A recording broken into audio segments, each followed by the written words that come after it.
Hello, today we are going to discover a fascinating figure from modern French history, while also addressing a number of common misconceptions about French colonization. I have a feeling we're going to have some fun in the comments, but sensitive topics are like suppositories. They don't scare me.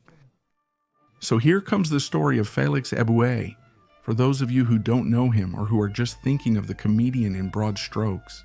Since we're going to go through the details together, Félix Éboué was a Guyanese man born in 1884, the grandson of a slave who became a colonial governor, before becoming a true hero of the French Republic during the World War II by joining Free France very early on.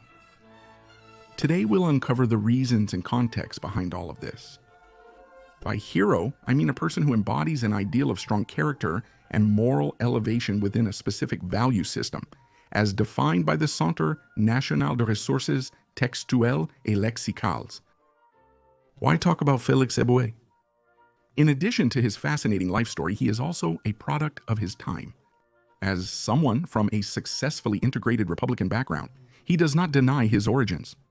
A quintessential colonial administrator, he was one of many French Guyanese and Antilleans in the colonial administration. By the way, he tried to deeply modernize it and make it fairer.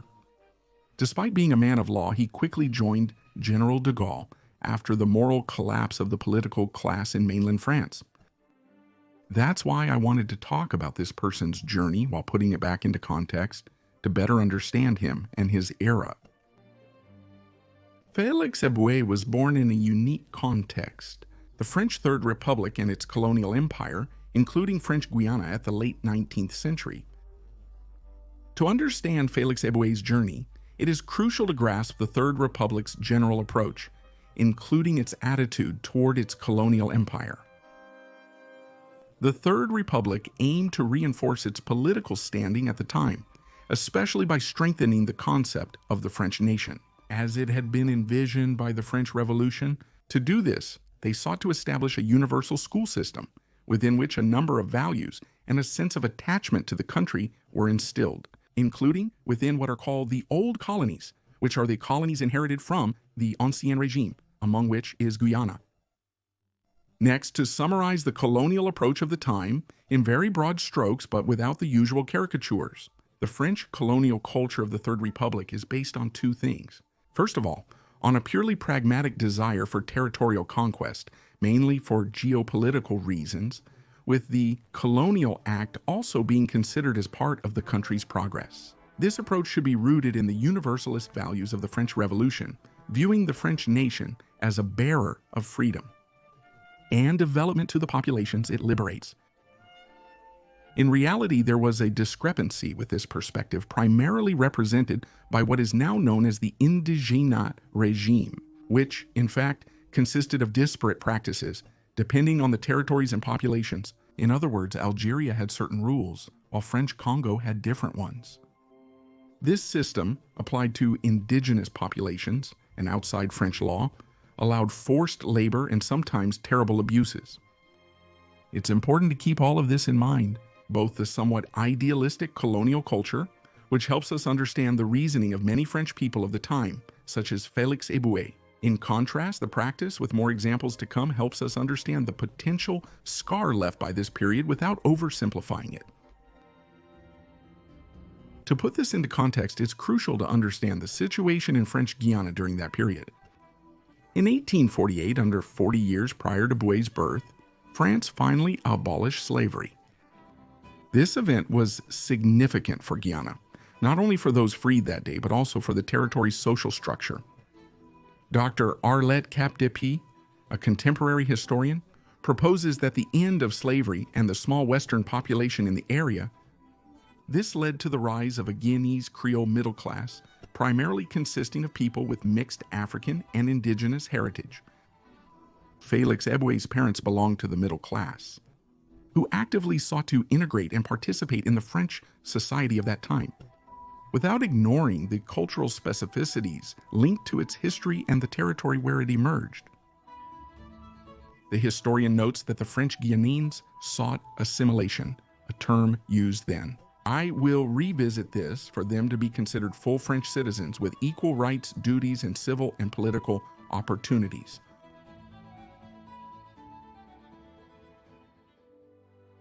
So it was on December 26, 1884, that Félix Eboué was born into a family descended on both his mother's and father's sides from freed slaves who had risen to the middle class of the territory through their work.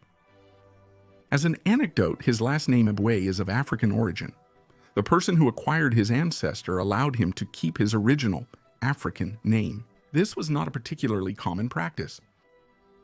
He grew up in a Guyanese middle class with a mindset you understand before attending the Third Republic School in Cayenne that I mentioned earlier, promoting the integration of all French children with access both in mainland France and elsewhere in the French nation through what is called assimilation, just to be precise, and to allow you to nuance what is sometimes said about this subject nowadays.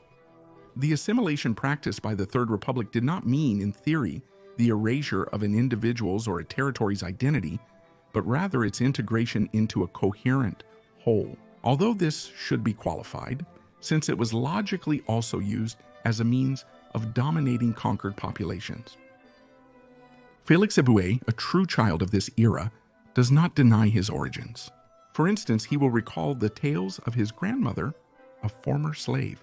He will always remember his family's African roots, which fueled his desire to work in Africa, and he will maintain some of the Guyanese Creole culture his mother taught him, while being perfectly integrated into the whole that is meant to be the French nation.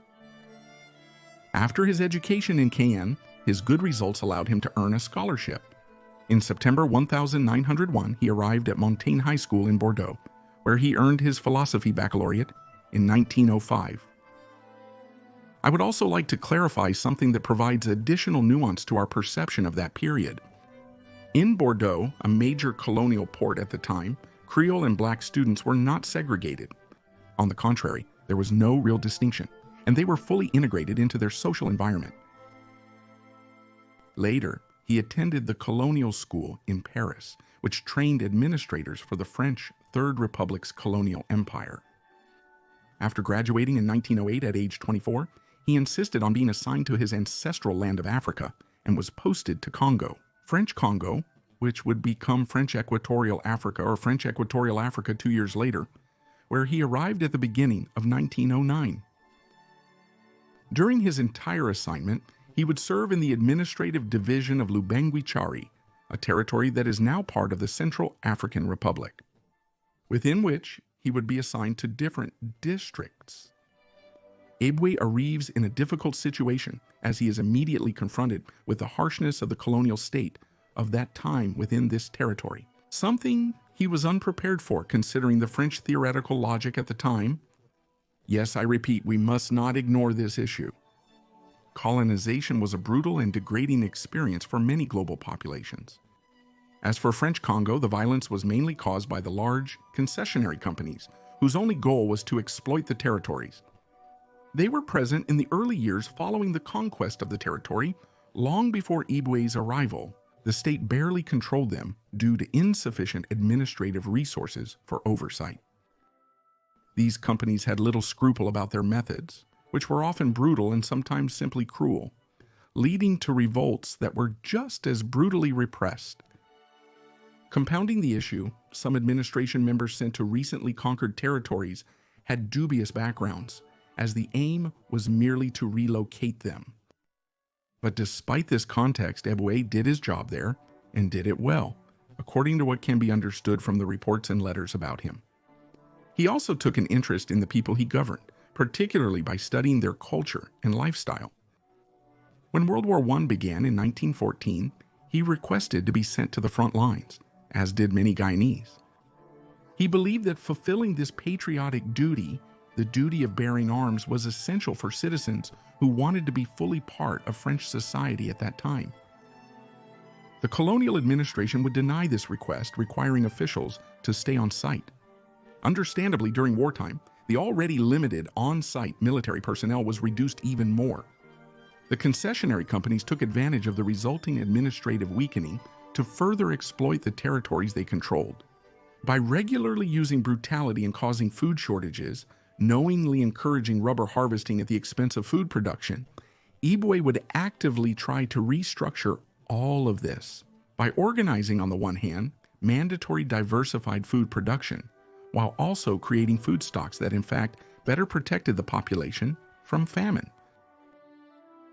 After this initial phase of gaining experience and analyzing his environment, he began to apply his ideas, which came both from his field experience, his interest in local populations, his humanist values, but also from his origins and his personal experience with racism, which he had often witnessed and sometimes faced himself. His work with Black African populations led him to reflect more broadly on human and societal evolution. He thus believes that the indigenous societies he works with as a colonial administrator, which his contemporaries consider to be primitive societies, all have organized structures and cultures that, according to him, show similarities with those of other more advanced societies. Nevertheless, the most important thing remains his conclusions, in which he believes that it is not possible to say that some people belong to societies that are superior and others to societies that are inferior. Something that may seem quite logical with the benefit of hindsight from our time, but which was actually a particularly modern consideration for his era. The message is particularly relevant as it comes from an administrator and legal expert who provides a concrete solution to the issue, rather than mere outrage from a random observer. After around 22 years, his assignment concluded in 1931. He had then risen through the ranks to the position of chief administrator, and his work was considered particularly satisfactory by the colonial administration. His kindness toward the local population, sometimes considered excessive, was noted on multiple occasions throughout his career. Beginning in 1932, he was assigned to various positions. He spent 2 years each in Martinique, French Sudan, and Guadeloupe, where he apparently made a good impression. In 1938, he was appointed governor of the strategic territory of Chad. Éboué was chosen for his profile, combining competence, patriotism, and loyalty to the Republic, as war once again threatened Europe and the world. Once there, Éboué would say, "Chad is the key to our imperial defense. I will stay there as long as the external threat has not subsided." The war started in September 1939, and shortly after, over a difficult period, and despite the bravery of those involved. We actually talked about this topic in a previous video. France collapses, first militarily, then politically, as the Battle of France is lost on June 19, 1940. Éboué sends a letter to Pierre Boisson, the governor of French Equatorial Africa, stating his plan to keep fighting in Africa and requesting the immediate development of practical measures for the formation of an African war bloc. The following day, Éboué receives a telegram with political and military backing from territories he oversees. Notably, "I assure you of my absolute devotion. Everyone, keep up your courage, Governor General, and we ask that French Equatorial Africa, together with the Empire, continue the fight, the only way to save the homeland." Pierre Boisson sided with Vichy, but despite that, French Equatorial Africa joined Free France, unfortunately for Éboué, thanks to the efforts and courage of the governor of Chad, who was Éboué, as well as the local administrators and military who supported him. Reinforced by military and civilian leaders who escaped from other regions to persist the battle, Éboué, like Charles de Gaulle, was sentenced to death for treason by the Vichy regime. Simultaneously, he allows the non-consenting administrators and military personnel who didn't want to join Free France to depart. With Brazzaville as French Equatorial Africa's capital, the city becomes, according to General de Gaulle, the refuge of French independence and honor. In January 1941, de Gaulle made Félix Eboué a companion of the liberation. De Gaulle puts him in charge of French Equatorial Africa, which becomes the territorial stronghold of Free France, also supported by French trading posts. In India and the Pacific Islands, which include Tahiti and New Caledonia, all these French territories will also provide men and women of all backgrounds to continue the fight. Henri Laurenti, a close associate of Éboué and Secretary General of French Equatorial Africa, described Félix Éboué's mindset after his appointment. For roughly 3 decades, Mr. Éboué continuously contemplated the issues connecting African populations and the colonizers. He believed people often misunderstood the nature of these relationships, and he was gently but stubbornly determined. The day when, by chance, the opportunity would arise for him to assert his ideas and put them into practice. In fact, Éboué initiated, from the year of his appointment, a profound reform of colonial policy, whose principles were defined in the new indigenous policy for French Equatorial Africa, published on November 8, 1941.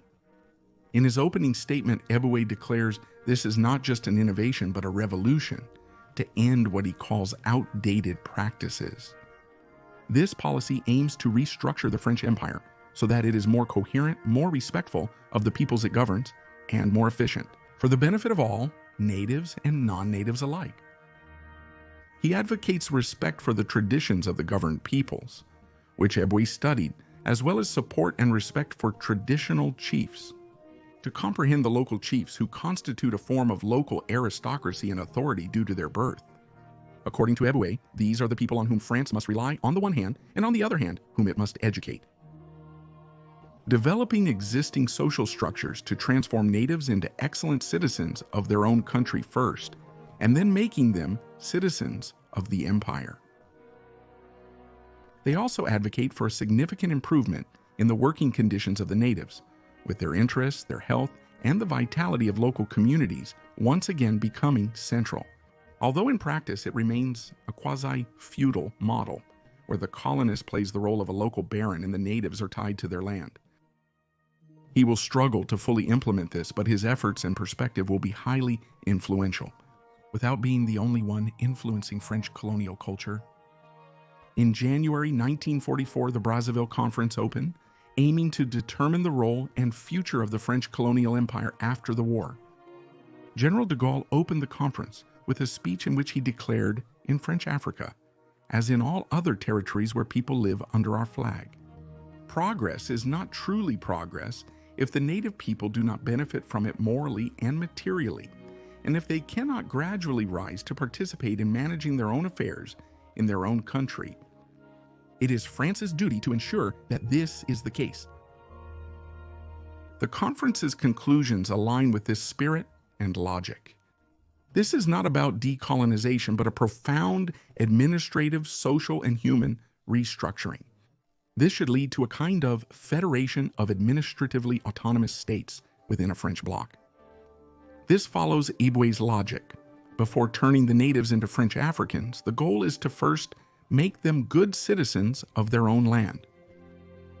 This conference stems from various humanist perspectives, with Éboué being a key proponent, but he's not the only one who will lead to the abolition of what is called the indigenous system. In 1945, specific and severe sanctions against the natives were established, followed by the prohibition of forced labor in 1946.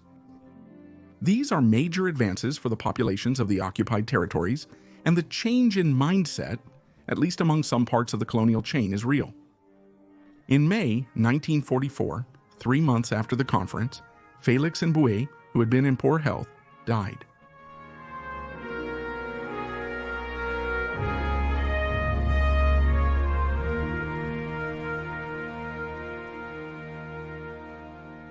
He did not live to see the war's end or the implementation of the Brazzaville Conference, but his actions, courage, humanism, and determination made him a true French hero and a symbol of the spirit of the Third Republic. He entered the Pantheon on May 20, 1949.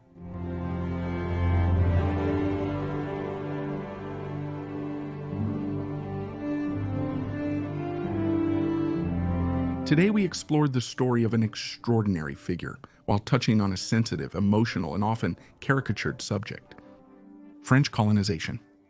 As you have probably understood, French colonization is not a single unified entity in which there are only evil and cruel colonizers or, on the contrary, benevolent occupiers, but a reality with many facets.